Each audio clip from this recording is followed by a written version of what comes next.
And okay, there's the recording going. So But when you say only the speaker will be shown, it means us too, right? Yeah. If other people speak, they won't show anyway. I think what happens is that they show on the side of the recording. So okay. Yeah, I hope that's okay. So let's start here, and we'll share a screen and get going. And with our usual opening screen here today is about estimation. We have considered this as a special thing. We're actually offering these workshops to people who feel that they have particular needs in the estimation area, and we'll discuss the why, what, who, and when, and some practices. How can we do it? And of course, we'll also introduce, have a couple of exercises trying to do it in an online fashion, which with our new tool. So what's it all about? Let's look at the agenda. We're going to check in. We're going to talk about why I do estimation, different properties to estimate, why collaborative estimation, details of it, and we're going to have, after the break, a couple of small exercises in actually doing this online. And before we get started, the checking in for today is to collect a backlog, and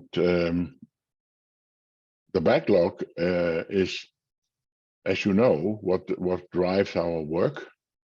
And what we would like you to do is to think about this particular backlog for today. What are you interested in, and what are you concerned about? And I'll put it in the chat now. There's a link to, let's see, to everyone in the meeting. Here we go. And there's a link, hopefully, in the chat where you can go into a worksheet. It's a Google slide, and just try and put some of your thoughts down on what do you think we should focus on. So we'll take some questions here. It's slide number 2, and I'm sharing the screen right now, what you're going to see in here. So you can take some of those virtual post-its, write something. And we've suggested 4 categories, and it's just to give you some idea. Why is estimation important? What's the benefit? Over to the right, puzzles, things that I don't really get yet. Who should be doing it? How should it be done? And challenges. Oh, I really see there are some difficulties to get this going. If you would like to just pop in your ideas about this, then we'll see if we can address any special questions that we hadn't thought of already. So let's give it a minute or two just for you to reflect on what's on your mind regarding estimation, and put them in here.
Good stuff's coming up. Thank you, guys.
Kurt, du er muted.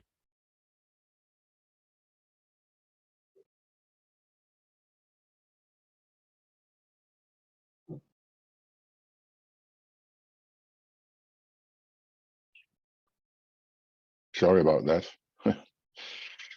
Zoom keeps tricking me. Anyway, here we are. Vibeke and I are just two of those trainers. And what we do in Agile Lean House is that we try and help companies get more value out of their efforts. And we do it by training, coaching, and making tools. And we're going to have a look at all of those today. So the first question here is really, why estimation at all? Do we need it? Is it just impossible? And everybody hates it, so why don't we just skip it and get on with our work? And sometimes the reason that we hate it is that we have so many bad experiences. So here's one where Dilbert's boss comes around, this time to Wally, I think it is, and he says, I need a quick estimate. How much will it cost? Well, how should I know? You haven't told me what my project is. That's okay, I only need a rough estimate for planning purposes. I see where this is going. You're going to turn my wild guess into a budget. Later, I'll be blamed when it's wrong. No, I won't hold you these numbers. Okay, let's say $2 million. I can't afford that. I'll put you down for 20,000.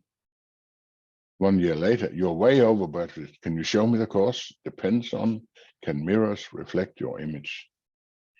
And sometimes we have experiences like that.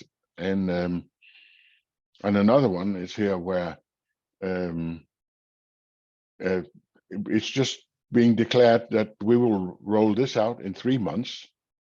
And has anyone ever done something of this complexity in that time? No, but we're confident we'll be the first. We're doing differently from before? No, we're doing exactly the same as those who failed. Do you see where I'm getting at? Not really. And we expect to be on budget. And this is, I mean, it's not really funny because if you Google for Dilbert and budgets or Dilbert and estimation and so on, you get thousands of hits. It's a topic that everybody are struggling with, that there's this huge disconnect between that obviously people need something to plan.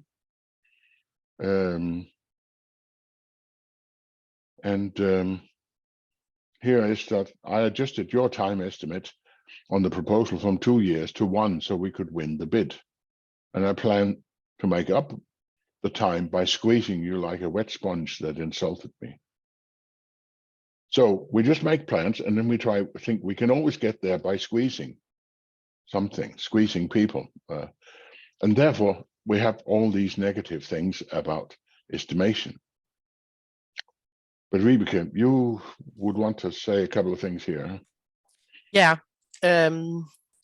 Yeah, it's of course to the question that do we really need it? Many would argue that we don't. And that's of course because of the idea all around that everything can be planned up front, that what we have is what we see. And the opinion is that it's just a manufacturing process. We know everything, we know all the dependencies and how to do it, and that they actually think that it's in the obvious domain and not in the complex domain. So that's what I hear again and again, just get your act together and do the job. The plan then often gets more important than the actual job, that it's to fulfill the deadlines, to fulfill the plan, and not so much the job, doing the job the best you could. So when we claim that in real life we do really need it, it is that it's not a control thing, but it's avoiding the undesirable on the way.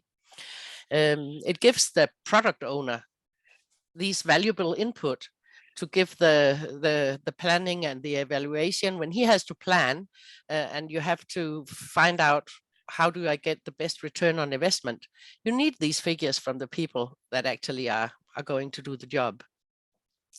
Well, the people who knows the most is of course the ones who should estimate, and that's the funny thing.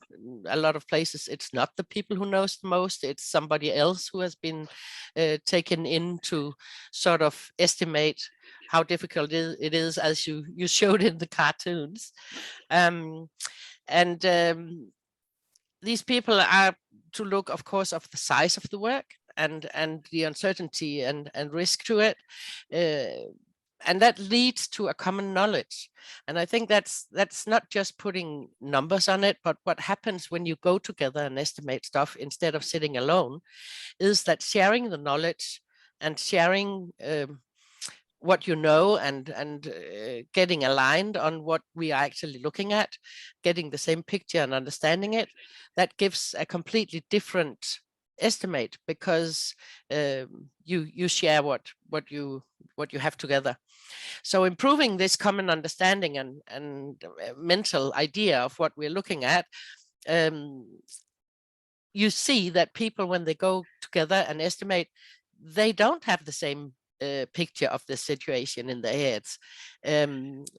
Everybody comes and think, well, what I see is what there is, and during the estimation done together, you find out that, oh, there was a lot more to it than I knew. And it forces everyone, when you do it together, to actually come up with that knowledge. You will hear these new input you otherwise didn't see yourself. So this is a part of this sense making in the complex domain.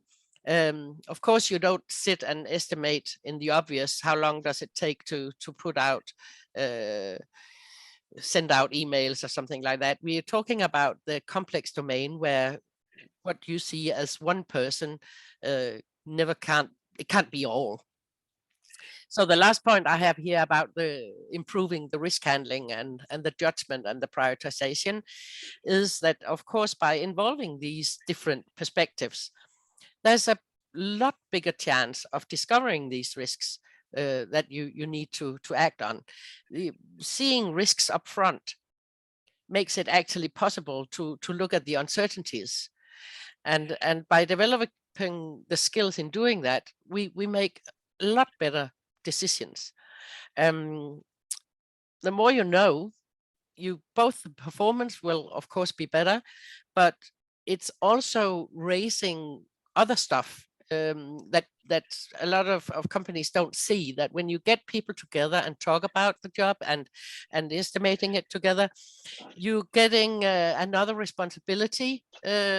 Responsibility might sound negative if it's something that you have to be, if it's going to be used as a tool and making you responsible personally, but actually it has a positive side effect, which is commitment, that you actually have been looking into it as a person and you have taken part in it. So so your own commitment is going up really much higher than people see. So being involved in this is actually essential also for the product owner, and we've tried really to make these product owners understand that it's not just a number, it's a process where you get aligned on what job are we actually looking at, and return on investment, where do we have the risks, are the stuff that we should get out of the way first. This intrinsic motivation is not a word we have found out. We'll get back to that later, but the intrinsic motivation for the people, that grows when they actually have a say, when they take participation, and that they have an explanation of especially the why are we doing this, what does it contribute to, and I'm part of this, my opinion counts, and I can actually I'm allowed to say what I see. So I think that's what's to this slide, Kurt, so you can jump to the next one. Of course, that brings some challenges. And one of the bigger ones is the cognitive biases. That's a brain system, the cognitive biases that we have, that when you see something, you have in your brain sort of a confirmation, this is what I see, but you have biases that will push you in wrong directions. Can be fear of losing something. If you do this and that, you're going to have a personal loss, or you have anchoring from other people, that this guy, you have an opinion that he knows a lot, and when he speaks out before you are allowed to, you probably get some anchoring from that guy, maybe not from what he says, but from just the personality and the way he does it. And then it gives you this kind of blindness that you only see the surface of stuff.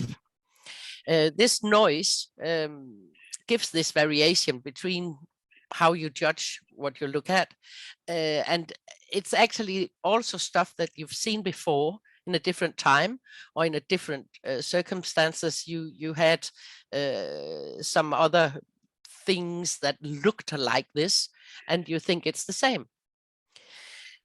Personally, I think the most important one is the psychological safety.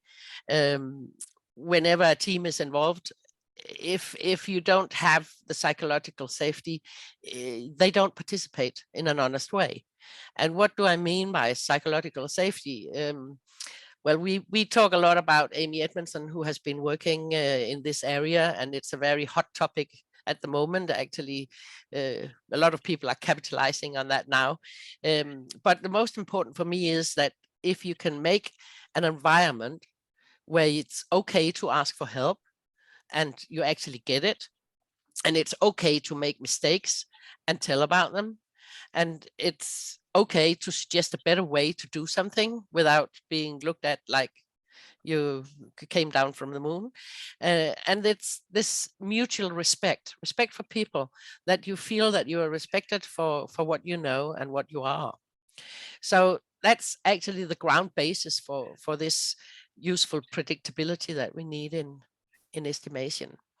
And whenever there is this fear in an organization, you will have green shifting. You will see that people try to make a guess that makes your boss happy, or makes the team happy, or makes yourself happy. So it needs to be coming from a clean background without this fear that comes from the old neck down, just do what you're told culture that we have still in some companies.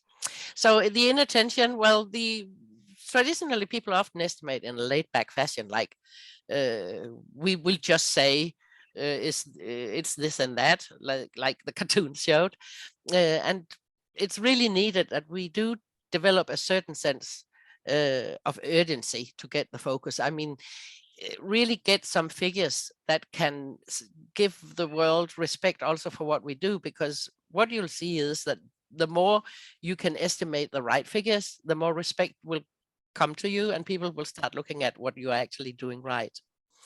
So the online challenge is, of course, also there in estimation. And that's why we started Cool Estimating. Also during Corona, people didn't get together and talk and so forth. So as with anything else team-based, when you're in the complex domain, you need to be together. You need to sit together and look at each other and get the feeling.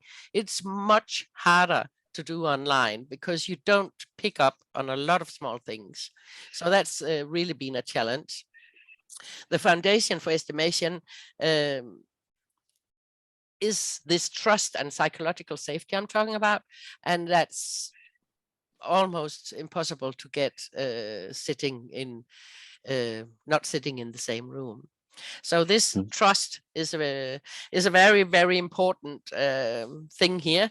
And when you estimate in the system that Kurt is going to go a lot deeper into, I think that remember, nothing is wrong. An estimate can't be wrong if it comes from your gut feeling, even though it's far off. But we'll get back to that, why far off is not seen as wrong. You should just trust your inner gut feelings. All right. So over to you, Kurt. Thanks a lot. As you can see, we talk about doing it together. And so we've called this collaborative estimation, and it answers quite a few of the questions that also came up right in the beginning here. Why should we? I need to see the value of this. Where does it come from? Well, it comes from that we do it together, and those estimates we do together, they're better than those we do individually. So collaborative estimation, what is it really? What does it bring you? And what challenges do we have? So we'll look at what we call collaborative estimations. Can I just stop you? Heidi lost the sound. Did you get it back, Heidi? Or can we do anything from here? If you write in the chat, Heidi, can you hear us, or it's just your own sound you lost? I don't know. Ah, okay. Heidi seems to. Okay, she's back. Well, good. Well, good. Sorry. All right, that's fine. So it's about involving the right people. One of the questions was who should do it. Well, those that knows best. It's a simple answer, and in many cases it's the team, but it's also the customers and the users who are using it.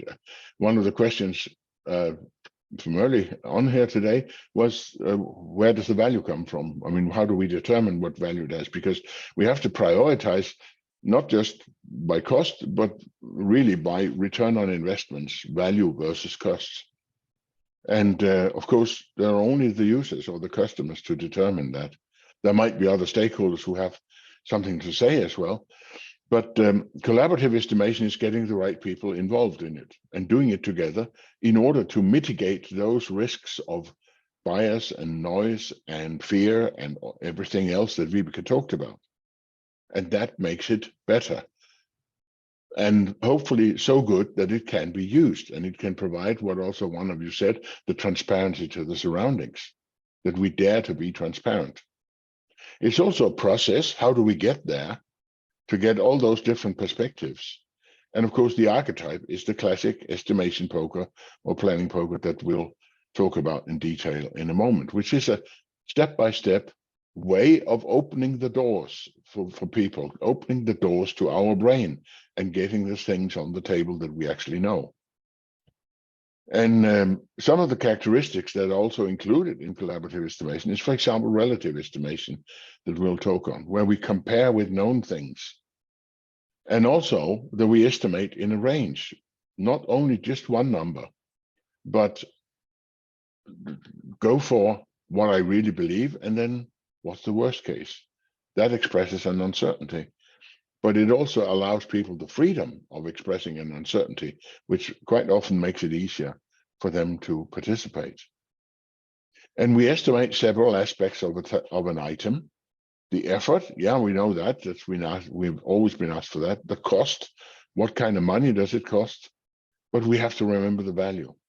And this is, again, one of the things we really try to see if we can convince people, please start with the value. Because if it's a useless thing anyway, why spend more time on it? Even estimating is a waste of time. And then we'd like to sort of promote the idea of doing it with estimating complexity. So some of you probably have seen this drawing of Kinevin, the complexity diagram with clear, obvious, complicated, complex, and chaos. And where this collaborative estimation is really, really both needed and suited is when we have a lot of complex. So it's sort of typically round the dash, inside the dashed line there. If it's really chaotic, we can't do anything. If it's really clear and obvious, we don't need to do anything because we know. And complicated, we probably need to ask an expert about it. And so these things are important. The properties we estimate. What data do we need in order to prioritize? Of course, it's different based on the context, but the one things we definitely do need is we need to estimate the effort, the value, and the cost. And we would like to argue, try the complexity as well. We'll get back to that. So, of course, estimation of effort is that the team voice their opinion. Value is that the stakeholders voice their opinion of how valued this, that, or the other is to them. And the cost is not the team's work, but everything else we have to pay for. And in many projects, this can be the dominant number. If it's not software where all the work is really, all the cost is really work or labor, then quite often this is a big one.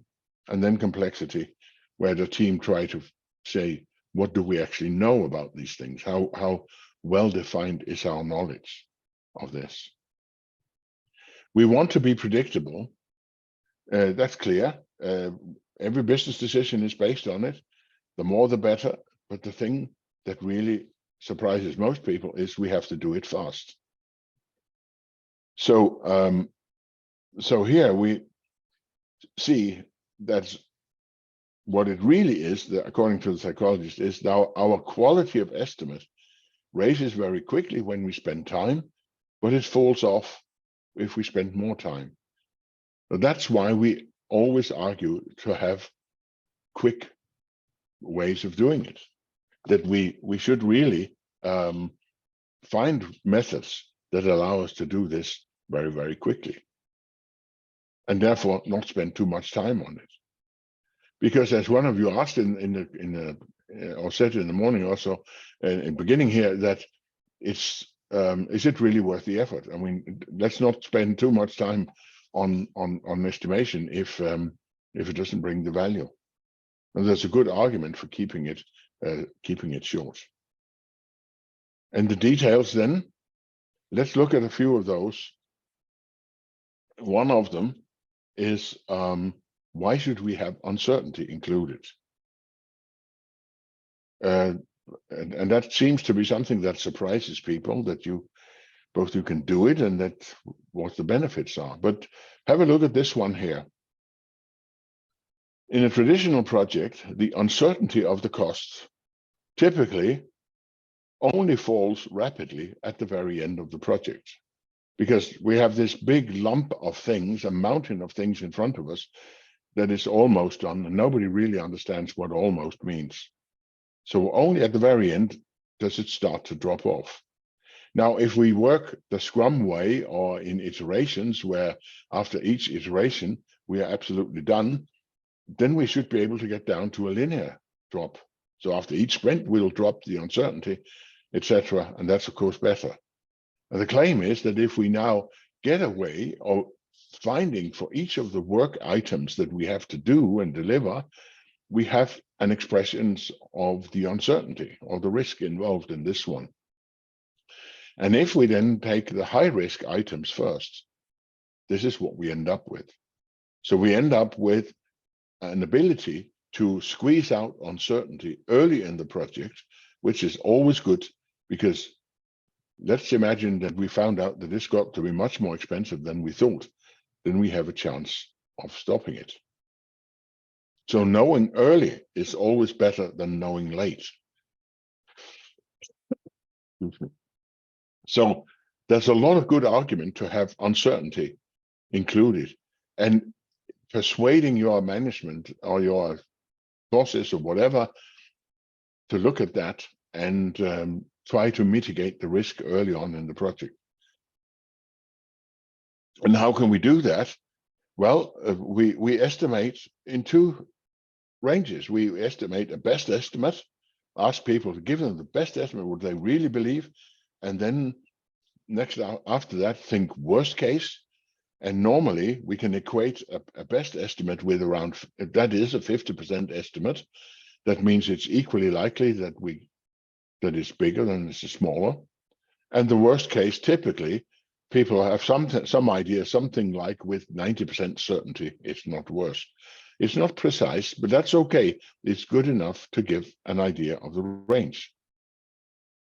So teams can make these two numbers, and we make a list of, here we have a list of things that have been estimated 50, 90%, and there's a simple formula for calculating what's the worst case estimate of the whole bunch, because that is actually lower than what you would expect, perhaps, because you don't add the 90%. So here we come to the conclusion that to do these 10 jobs, it's about 37, worst case 48. And that's a relatively easy way of doing it, and it's a great value to the product owner. So you can do these things, and we've tried to implement them in the tool so that it helps you figure it out. So the next thing that we often use is we have relative estimation. So instead of estimating in absolute hours, for example, or always thinking about a value in terms of money, but instead we compare with known items. So if we have a piece of work that the team knows about, they're comfortable with, they have done it perhaps, and then they compare with that one and think about, well, maybe this other one here is a bit more than double the size, but it's not 3 times the size, and so forth. We are good at estimating relatively. In comparing, we really, really suck at estimating absolute. So using relative estimation is valuable. And here's an example where probably none of you would be able to tell how big is Australia, but you might be able to compare Australia to Brazil and say, well, it's probably about the same. from what you have seen on the map. And so relative estimation is a very effective way of increasing the usability of the estimates. So that's another component that we use in our estimation. And how do we do this then? Well, take the planning poker as an example. First, we introduce a story or what we're talking about. What is it we have to do? People answer questions. Team members ask questions, product owner answer, maybe other team members answer. Maybe you've invited stakeholders to help answer some of those questions. You do this during what we call backlog refinement. So it's a part of actually getting to understand things. And then you do your first vote at the same time to avoid anchoring. Because if Renee has already put a number down, I'm inclined to go for the same number because I know that Renee is smarter than me. So probably a good thing to stay close to him. But we vote, and then we now discuss again, saying, oh, so you have that opinion, I have this one. And typically we let the one with the biggest and the smallest vote explain. And we do this because it opens up people, and it's now legitimate to tell you, why did I say 8 and you said 2? How come there's such a big difference? Well, I thought so and so and so, and the other person thought something else, and maybe we were both wrong, but maybe a third person has an idea about what it really is. And again, it provokes the discussion. Dave Snowden, the guy who talks about complexity, he says you only know what you know when you need to know. And here we are creating a need to know. And so people open their mouths when there's a need. And then we revote, and we might do it 2 times or 3 times. And then we conclude, we try to reach common ground. And of course, there are stories where we can't reach common ground. But that's important knowledge for the product owner or whoever it is that has to prioritize. Because if we can't reach common ground, it actually means that the team is in disagreement here. They don't know. So it's rather a risky thing to start. So maybe we have to go back and say, we can't do this now. Obviously, there's not an agreement about what it is. And then we can't do it. I mean, it's dangerous to start doing things if you don't know why you're doing them. So even a disagreement is actually a valuable outcome, because stay away from it then. But most of the time, we can probably reach some conclusion, and we have this interval, we have this range up to the worst case, and that really, really helps. So, we use these numbers here, and we use a deck of cards typically, and after the break, we'll have a look at how do you do this when we get to estimating online, and how can we do this sort of thing that works well physically in a way that helps us on the online scenario. So all of this leads us to a way of working where we can work with these 4 different parameters: the effort, the cost, the value, and the complexity that we'll get back to. And I would recommend that you always start with the value. So whenever you have a lot of things you have to do, try and confront your stakeholders first of all to get a good handle on what is the real value. Because if there are some things they say, well, they are not of any value. They might even be what we call reverse features, irritating the users. And I can name a few reverse features in most software projects, actually. And well, if it's a reverse feature for most users, then by all means, don't spend more time on it.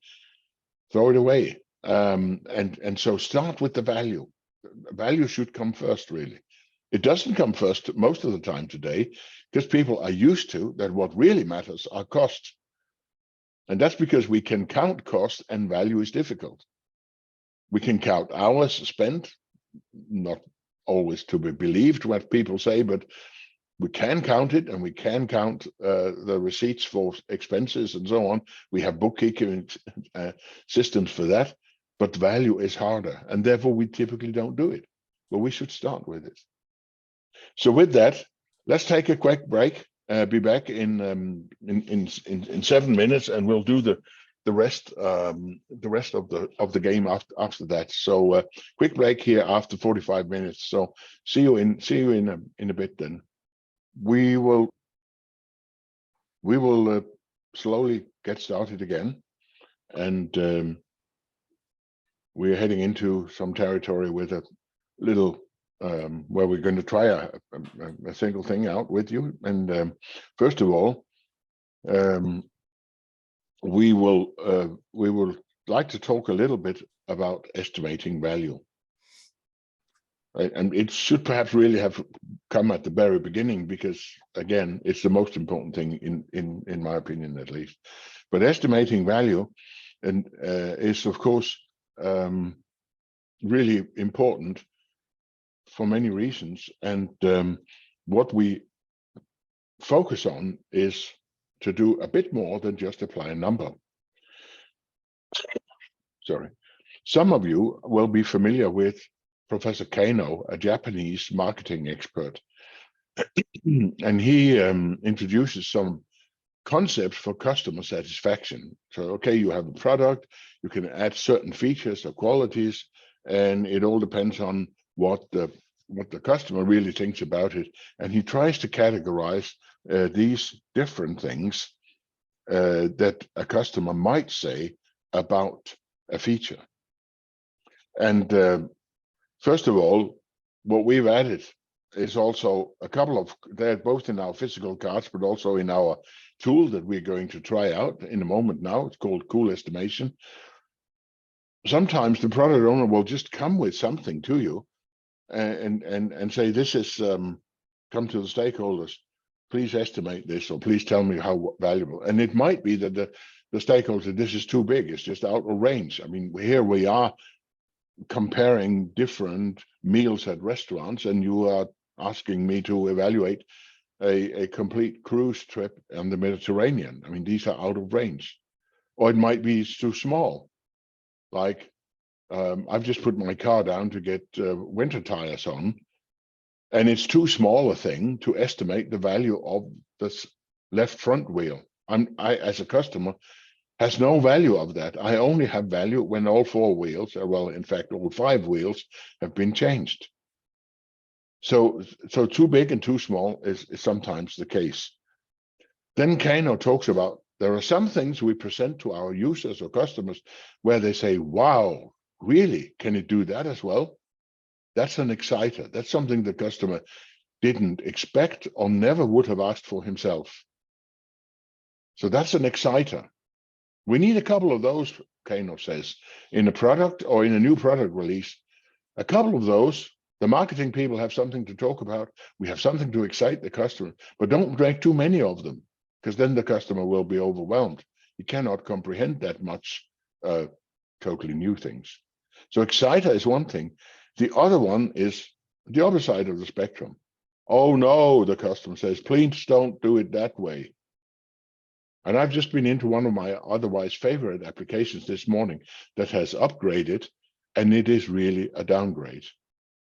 No, it's a reverse feature. And surprisingly, that creeps into products because people don't talk to their customers. And then there's one, in some ways, the most important one, the must-have features, where it doesn't matter really. We can't talk about a number. We can't compare it to it. It just has to be there. Otherwise, it's either unusable, ridiculous, illegal, or something. If you don't do this, you can't use it. It's illegal to use it or something. So must-have features are really, if you don't do anything else, please include to think about must-haves. And then the rest of them, the numerical cards, these are for what Kano calls the satisfiers, where you can compare them. Well, I think this one is twice as valuable as that one. So you see, value is a bit more tricky than effort, because there are these non-linear cards as well, non-linear properties. It could be an exciter, it could be a must-have, it could be a reverse. So what we're going to look at now is how we do it in cool estimation. And in cool estimation, you will see something like this, where you will have, as those who are estimating, you will see the stories, you will see the actual stories, and you will see the cards that you are estimating with here. And you can express your opinion. Here we are showing the complexity cards. Before we showed you the on the previous screen here, it has the value cards. And we'll do the value ones in the beginning now, as the first one. So as you see, here we have expressed a vote. To do that by clicking on them, clicking on these, the expected and the worst case. And in this case here, we will now be looking at a wedding menu. So what we're going to try out is ask you to participate in estimating a wedding menu. We use a hotel called Hotel Mortensen in our training courses, and all kinds of exercises around this Mortensen hotel. And now they have a wedding celebration there. And we're asking the stakeholders, the representatives of the guests, what should we put into the menu? We plan to have a buffet of 3 or 4 main courses, but what should we put in there? Because this is a wedding, cross-cultural wedding, with a Swedish bride and a British groom, and probably we might expect that they are from different cultures as well. And it's sort of a not highly structured and stylish mambo band and simple wedding dress and so on. So that's what the style is of the wedding. But what should we put into the menu? We have different choices, and we're going to ask you to help us and just try out and see how it can be done. So you'll see a number of options in a moment, but for now, let's just say the first one, the baseline option, is grilled salmon. It looks like this. It's served with honey butter, roasted asparagus, and cherry tomatoes, and so on. And we have called that a 5. This is the base one. So whenever you compare, remember, grilled salmon is a 5. So here's another dish. You may think it's worse, then maybe it's only a 2. If it's better, maybe it's a 8 or 13. So salmon is the baseline, quite a traditional thing to have at a wedding, and it's okay for most cultures and so forth. So that's the baseline. We have an option here, that is to serve a homemade beef burger. And people will have different opinions on how that values compared with the salmon. And we have another option, which is Kerala chicken curry, spicy chicken curry, etc. And then we'll jump into cool estimation. And it looks like this that I'm sharing on the screen now. But I'll send a link in the chat.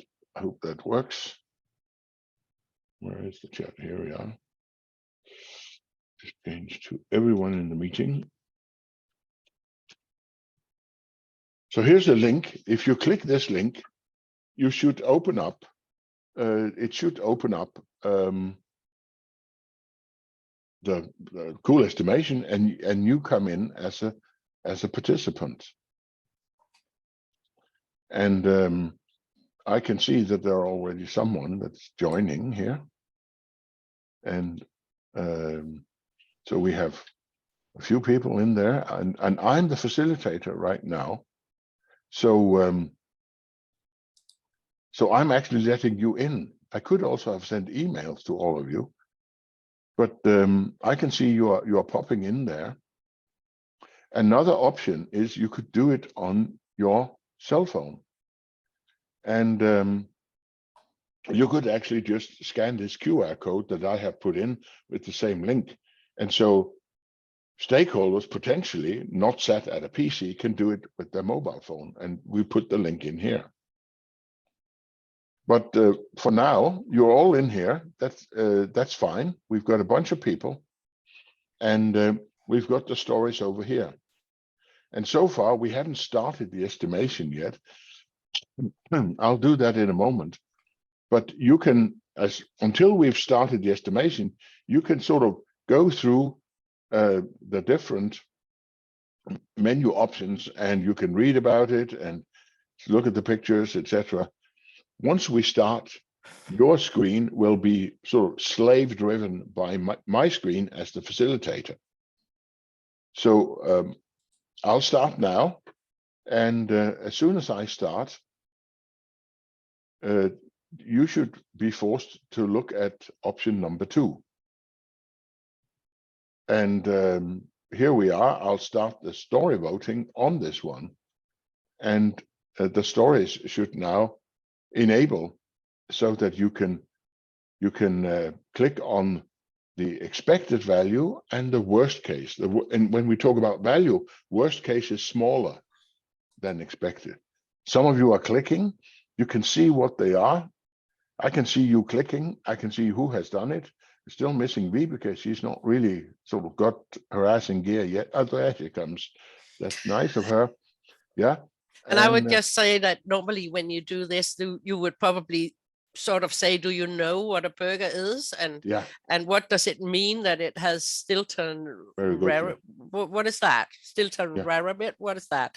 Yeah. I don't know that. No. Does that add to the value, or doesn't that?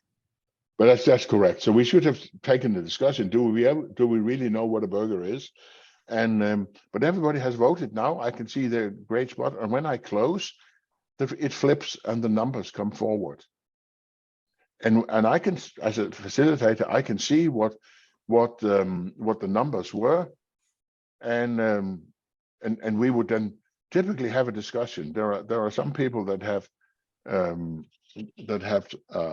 for example, I would ask Henrik to say, well, okay, Henrik, you have the maximum of an 8, so you think it's more valuable than salmon. Could you please explain why you think it's so valuable? And maybe you have an opinion, then tell it to us, or maybe you don't, but that's what you would do, right? And then there are people who really think that it's low. It might be Chris. He also has a very low on worst case. So why do you think that worst case is down to a half? Chris, do you have any input to that? Any of you want to comment on it? Caught me off guard there. No, just for the fun of it, yeah. No, I was just looking at the guy. He looks particularly Indian, so I don't know. Like he would have a lot of Indian guests who might not eat beef. I'm with you. I thought the same thing. Yeah, you can also see on the main display of the cards, you can see how many has actually voted for these things. So quite often we would have this discussion, and then you could I could click vote again. I don't know if you can see my screen, but vote again, and then we'll do it once more. But we could also very quickly conclude. Michael wants to join. There he comes. Might have dropped out. So since I'm the facilitator, in the end, I facilitate the discussion, and I make the decision in the end, and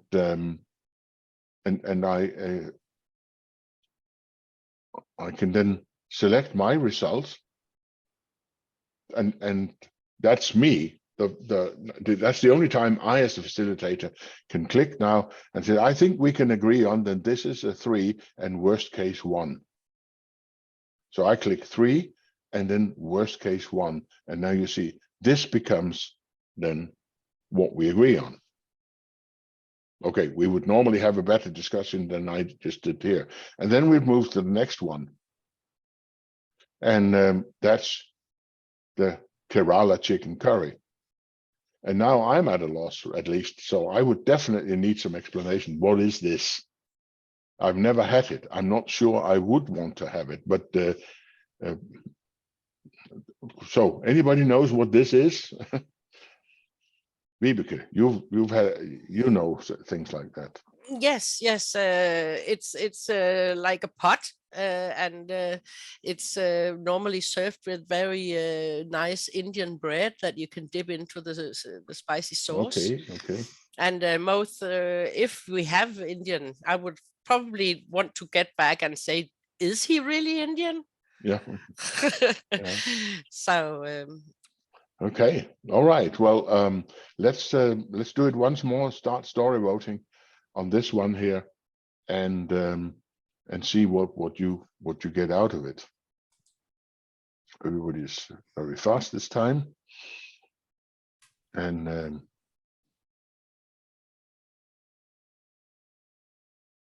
so yep, everybody's here, and so we now see the numbers. Henrik is a great fan of Indian, so he has 13. This is the best thing since sliced bread, and whereas Steen probably thinks like I would that too dangerous for my stomach, and so we can have the same discussion as last time. Maybe Henrik knows that he is Indian.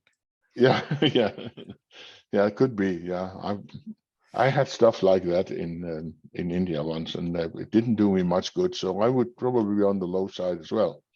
Now, nobody here has had that this would be a total reverse or a complete exciter. I never thought of having elephant steak or something like that. So we'll just quickly decide again that this looks like an 8, and it could actually be quite low as well. So that's it now. Now we won't do all of this because we'll just jump down here just for the fun of it and look at the traditional IKEA dish of Swedish meatballs and mashed potatoes. And anybody in doubt what that is? Okay, very traditional Swedish. Start the voting. And votes are rushing in.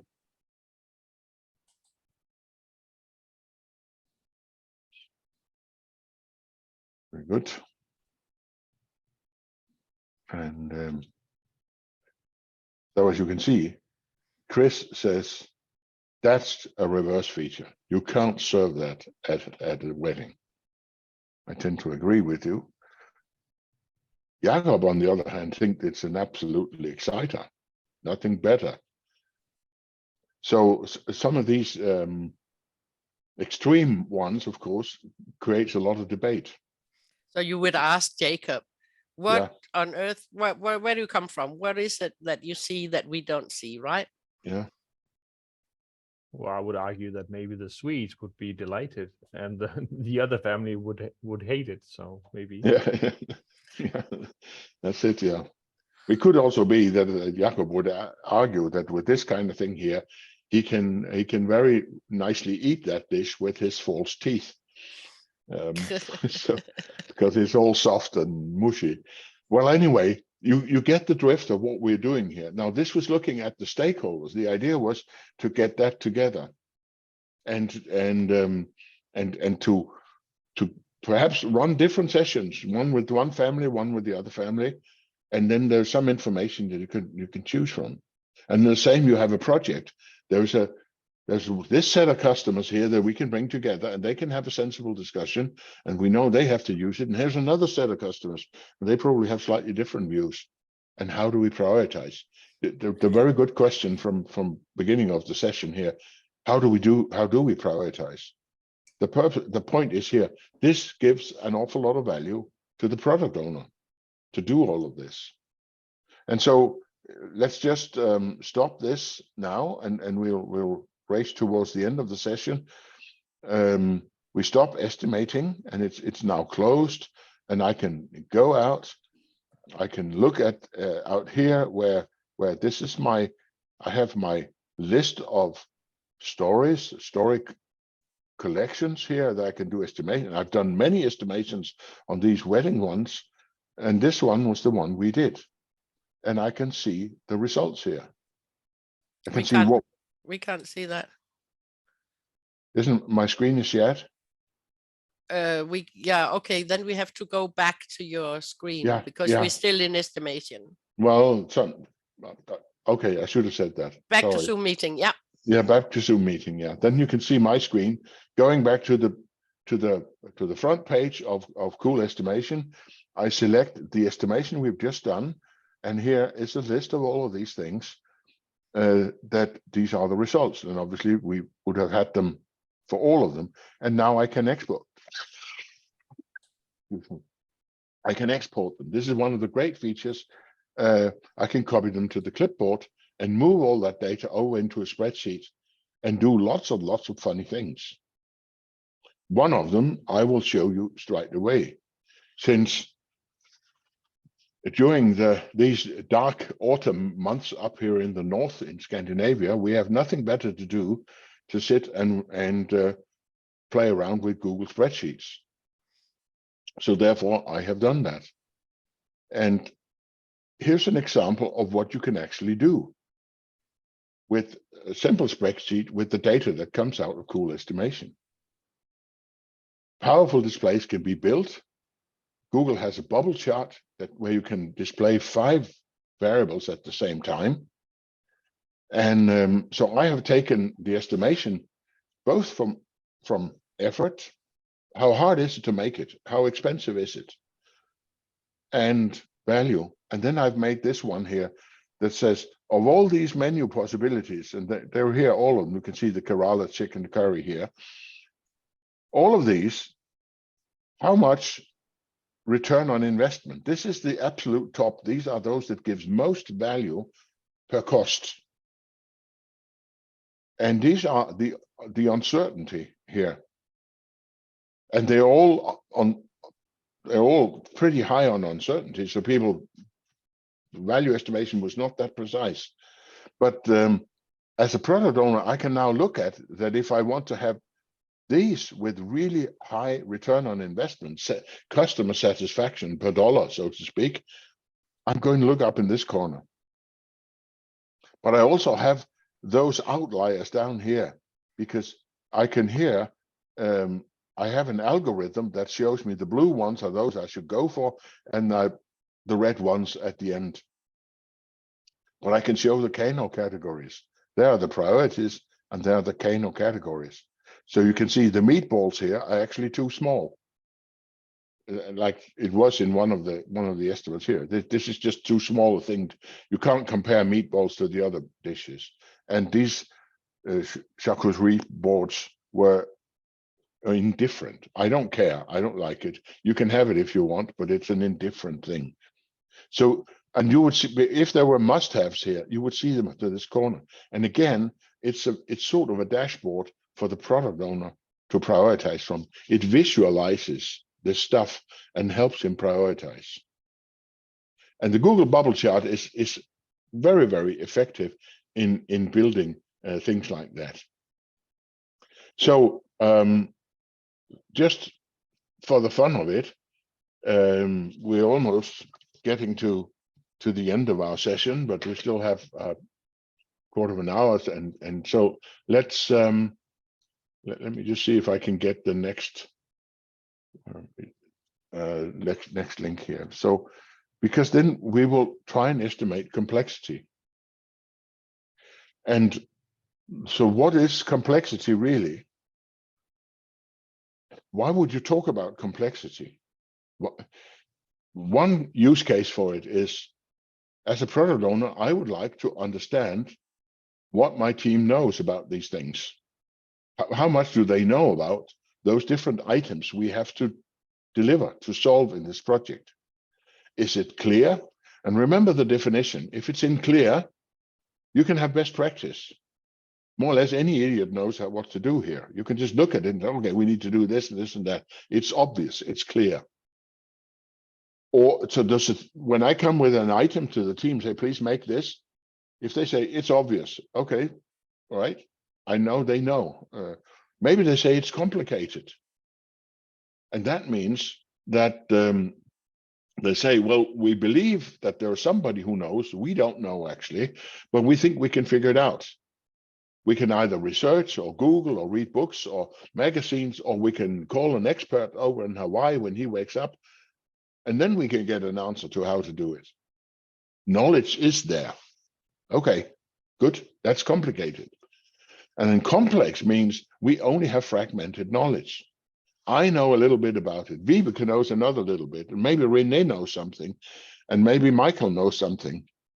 And if we get around the table, maybe we can stitch something together that actually gives a useful, but we have some experiments we can do in order to prove how it really is. That's complexity. And for me as a product owner, when I prioritize of doing things, it's very important for me to understand as good as I can what is my team's level of knowledge about these things here.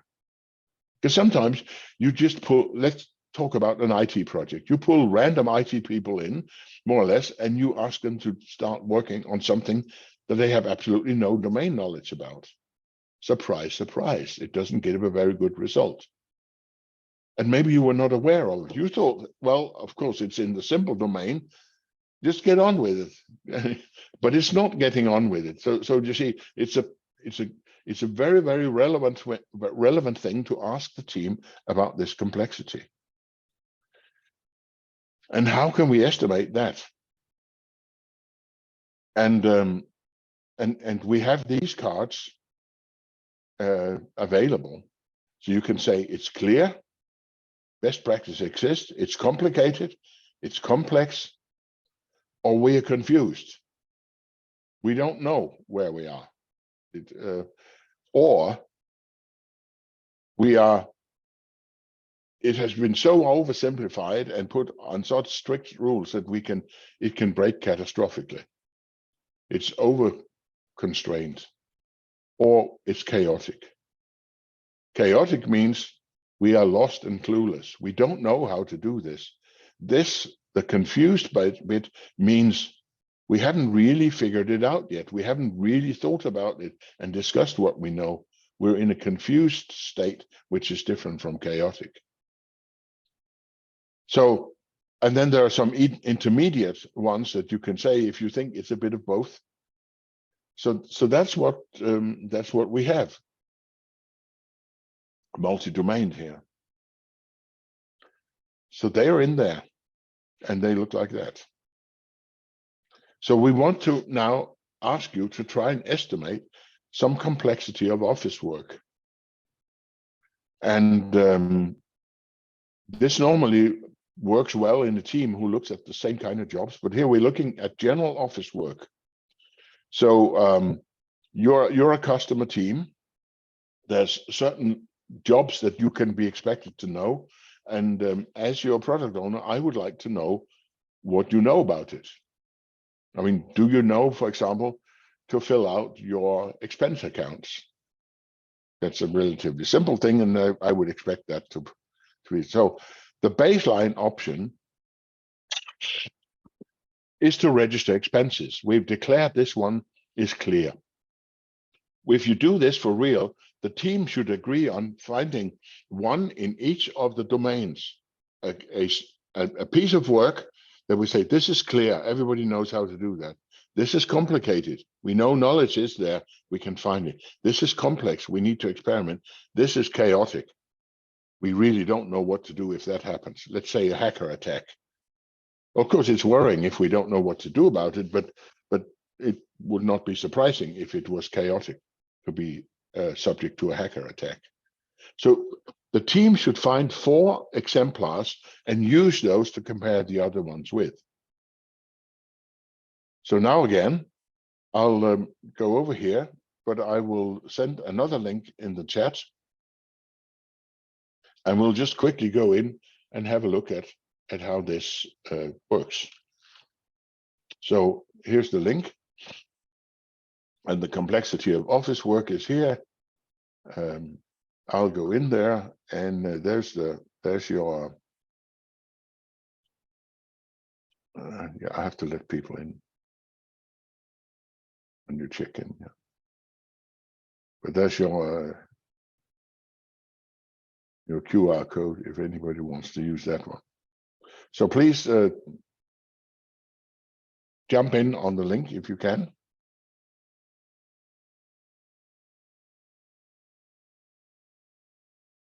Did I do something wrong? Kurt, it's saying that Anne should let us in.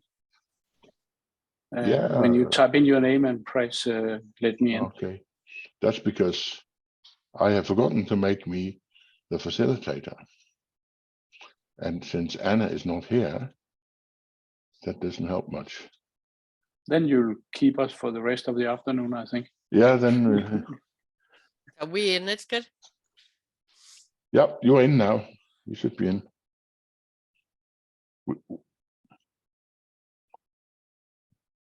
For some reason, yep.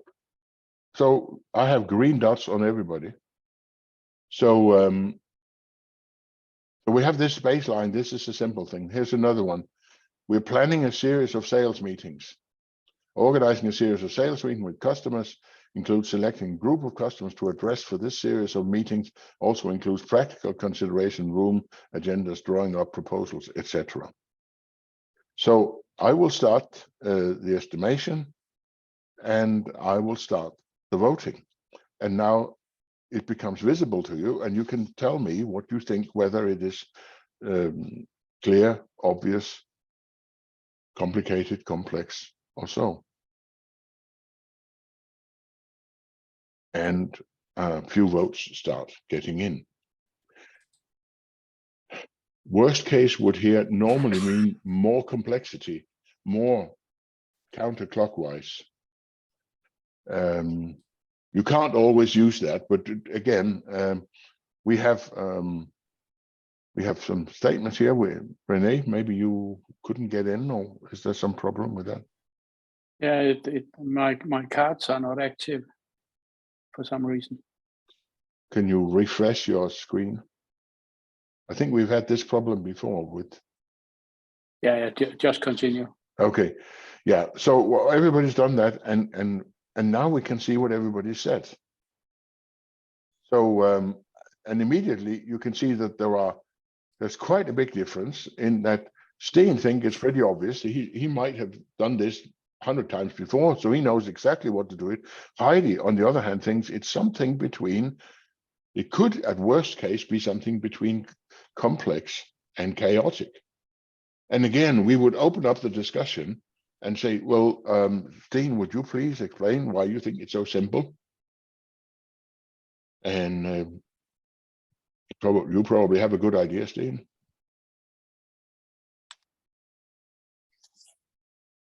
How difficult can it be? Yeah, how difficult can it be? Yeah. And on the other side, Heidi, so why do you think it could be so bad? I've never planned a sales meeting before. No, you've never done it before. But okay, I'm a chaotic team, so we're kind of creative, and this seems like, yeah. Yeah. Okay. Okay. Good. But then, if this was for real and we were a real team, then of course I would be quite happy that okay, we actually do have knowledge in here. We have Steen, who has done it 100 times before, so we're probably good to go. And if there actually, he even has a wingman because I voted the same. Yeah, more or less. Yeah. Yeah, as Steen. Yeah. Yes. So as the product owner, I would conclude that it's probably clear, but it could be slightly complicated in this situation here. And after that discussion, okay, we're happy with that.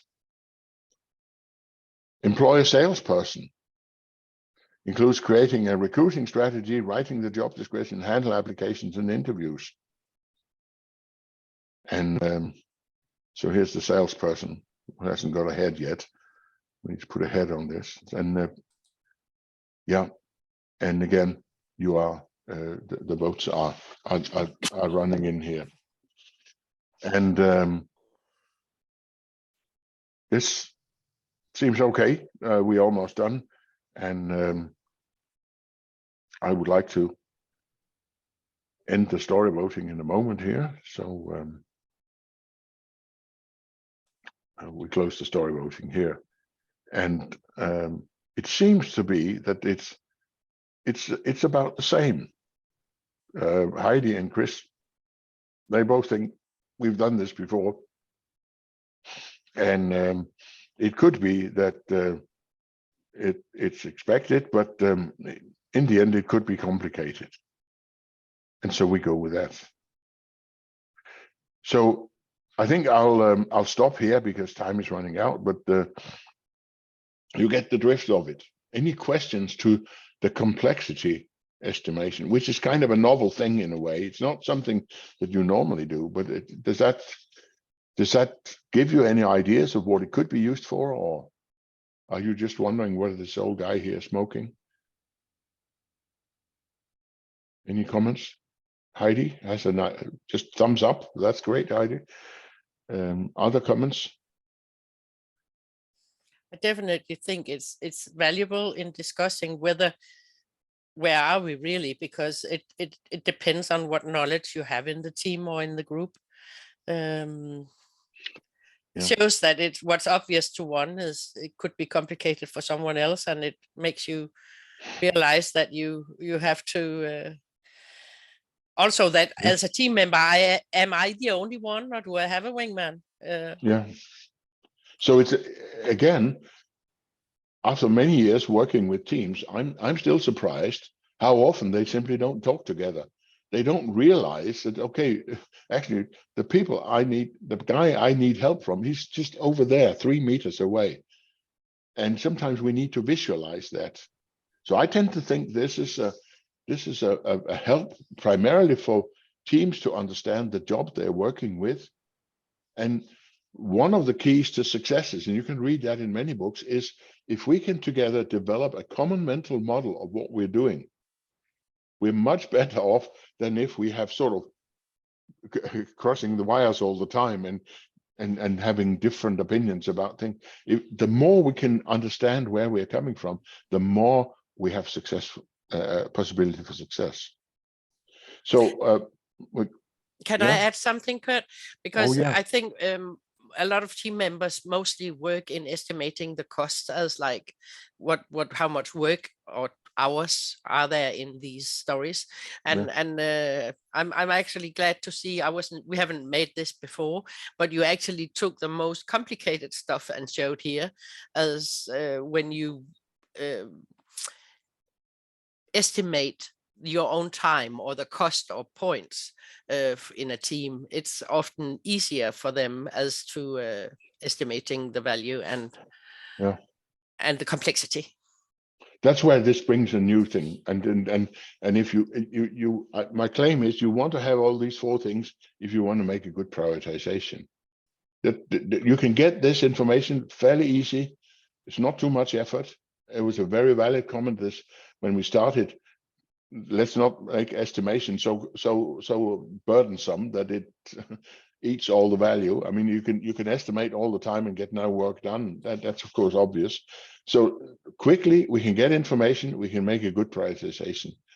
We're having a webinar on Wednesday evening about some of this from a slightly different angle, mitigating risk as the Scrum Master. But I think we'll stop with this one, and I have just one final slide, and then Vibeke can round off. I would like to just, again, what can you do more? And so with all these data you can extract here, you can use this bubble chart, and you can, for example, just look at, what if I'm looking at return on investment and uncertainty, and I only look at the effort. What is really important to me is that the team is not overloaded. Money is not that important. I mean, money out of pocket. So if I look at it from just the effort side, this is how it looks. Risotto and beef fillet is out there, Swedish meatballs also. But if I look at it from from the cost, then then it all changes. This is now looking at it. What is if I'm a small business, for example, I don't count my own hours. Doesn't matter. I'm here anyway. I just work. And but what really matters is that I don't pay money. I mean, if I could do something myself, I will do it. And then it's a different perspective, and you can show that perspective. Or you could combine them. And again, the perspective changes.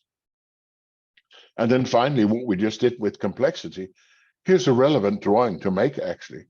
And that is try to map uncertainty against complexity. You would expect something like the sort of crossed line up the middle here, but there are some outliers.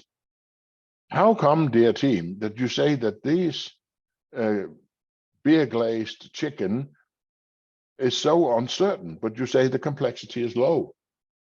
You would expect that there's a correlation between complexity and uncertainty. So where does that uncertainty come from?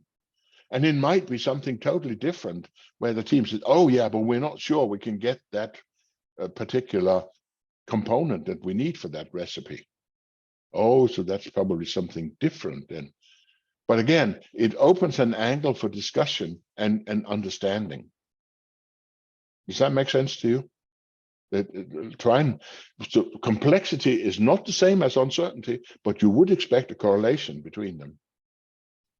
And that gives you valuable input. So the final postlude, the organ plays, and Vibeke will just say a few things. Just have to unmute here. Yeah, thank you, Kurt. Well, just very fast and short, if some of you don't really know Agile Lean House, we're situated in Vejle, and we sort of have the three pillars you see here. Our education, where we have our courses that I'll show on the next slide, and we also make assistance and coaching and tools. The courses you see here, we have the 3 ways, or you could do them all, but the introduction is on the left-hand side, the one that everyone goes through, and then you can go on the top and do the Scrum Master, be certified as Scrum Master with Agile Lean House, and be advanced. And we have for the Scrum Master our new course where we haven't done for that many years, where you work with teams, and then the product owner. And in the middle one is a quite new one in Agile Lean House as well, where we talk about Agile Lean leadership, where we actually want to, what do we do when we dribble out the Agile way in the whole company and the whole organization? And that is more and more asked for, that it's not enough that a few teams sit in a basement somewhere working with Scrum, but you actually need this way of thinking all the way through the organization. So that's the 3 tracks. And then we've shown you today our Agile cards that you of course can order. And then the cool estimation on the right hand side that you also looked into today.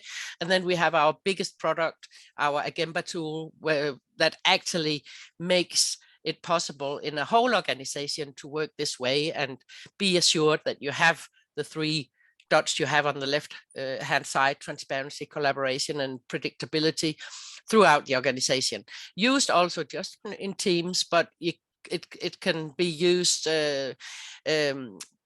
It's actually a tool that does something for the product manager. We don't see that on the market, that the product owner actually have the tools where he can do all the road mapping and the collaboration with the team. So that's where we a little bit, that's our special exciter, that the product owner actually get what he needs in our tool. Thank you. Yep. So we've spent the time and a little bit more. Apologize for that, but I think we'll certainly hang around a few minutes if there are some questions or things you want to discuss after this session here. Anybody, then feel free to burst out with it.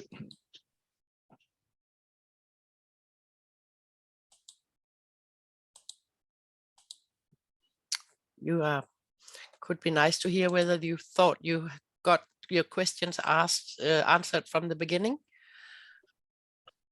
Yeah, I looked at them. I think we answered Most of them, most of them, yeah. But of course, it says getting the estimate accurate enough to be worth it was one question, and one of the claims that I would like to promote is doing it in this range makes it usable, because you get it when you add them together. You get more value out of it, and you get more precise estimates if you look at a batch of them.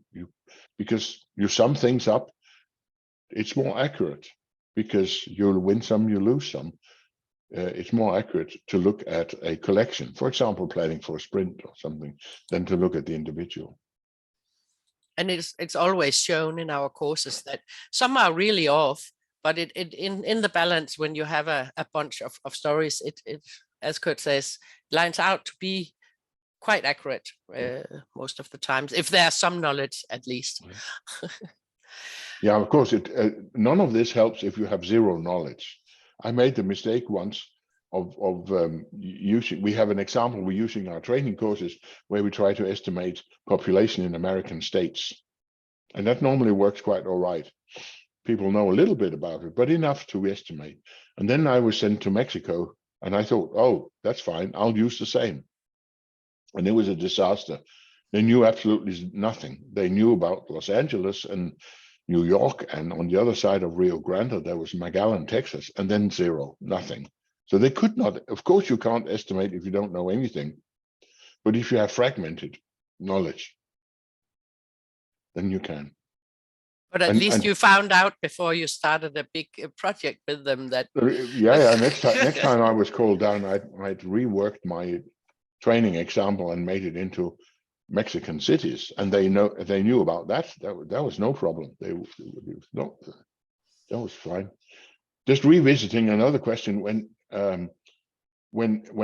they are so the subjective estimates are so way off that you can't really trust them, then but the discussion should hopefully bring people together. And of course, so how can you bring people together? Sometimes people say, well, I have a very high estimate because it would take me forever to do it. Whereas René has a low estimate because he knows how to do it. Okay, what do we say as a team if we're in a team? That's the value of being in a team. I normally recommend the team to go with, what does the team think this will be if they get to do it their way? That is, in this case, we get René to do it. So our estimates is based on that we as a team are allowed to do it the best we can. And then we come to sprint planning or whatever planning we do. And sometimes we get squeezed and they say, yeah, but you have to do it now.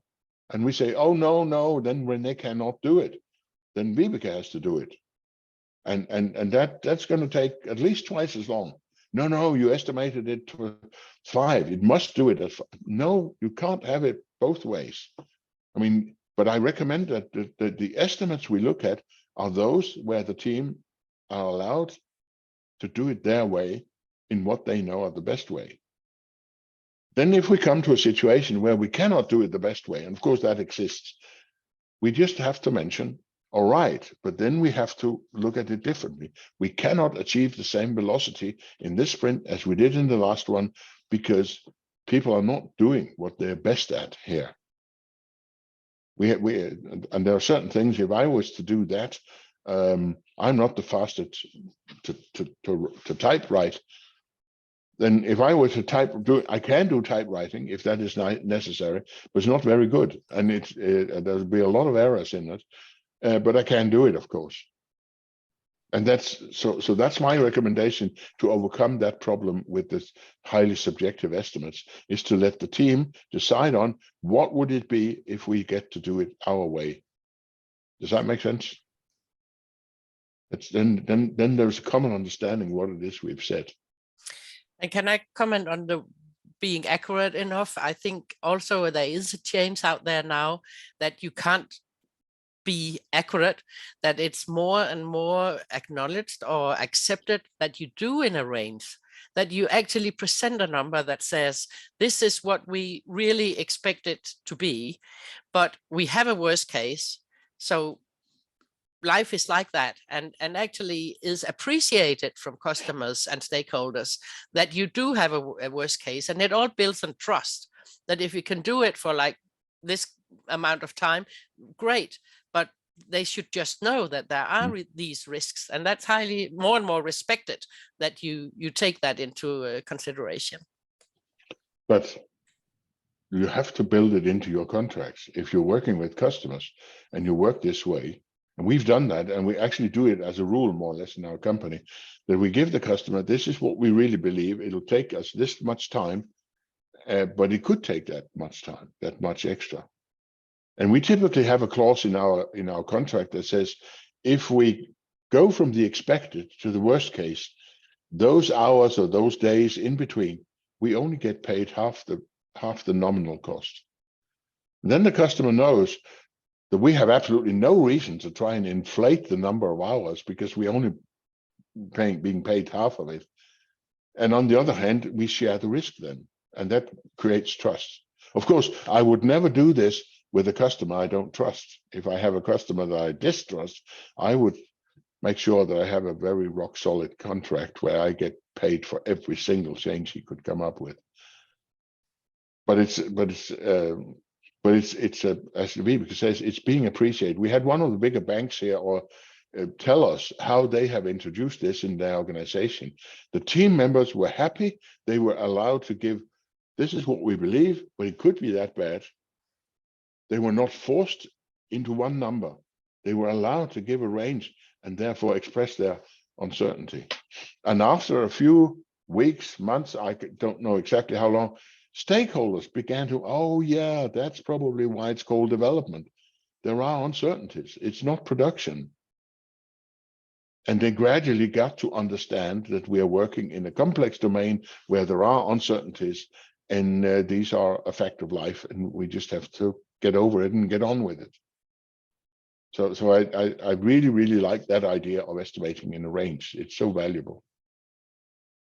Yeah, any more questions before we head for the mountains and go for weekend? And I would like to add a few comments. Yeah. I think one of the very most important about this poker planning, and even also cool estimation, is that you actually build the team up. Yeah. That I don't give an estimate, we give an estimate. So it's us doing it, and that improve that you're actually willing to come in with your own thoughts about that. And in the discussion about high, low on the estimates, I normally say that don't argue, just listen. Try to understand what the background is or the assumptions. Don't argue, just listen in the first vote. That's one. And then I know that you have a matrix. You have not shown it today, but you actually have a matrix where you indicate the competences of the different team members. And there's really a good relation between this discussion about complex and complicated, compared with what competences do we actually have on what level. Yeah, and the competency discussion, matrix. Yeah, and in that discussion, you can easily find that we're actually missing competences in the team. Yeah, that could come from this estimating the unknown or whatever it is. Yeah, of course, it's very worrying if I have to deliver a project and half of the items we have to do, they're down in chaos, where the team says we are lost and clueless. We have no clue what to do here. So that's one way to find out. And also normally that if there's a big difference in high-low in the poker planning, the high numbers often tend to be that actually I don't know. Yeah. You cannot be sure. You have to listen, but sometimes. And the low one is, I've done that so many times I can do it sleeping. Yeah, or they are very, very optimistic. That's another failure. That Yeah, can there also are- be. That can There be are there. people Yeah. like that, yeah.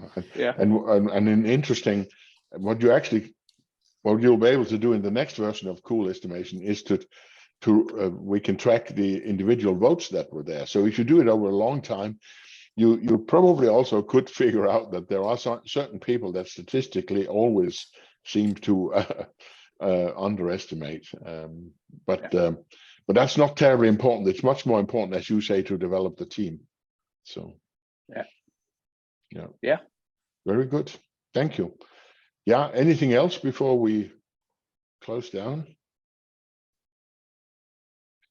Doesn't seem to be the case. Going once, going twice.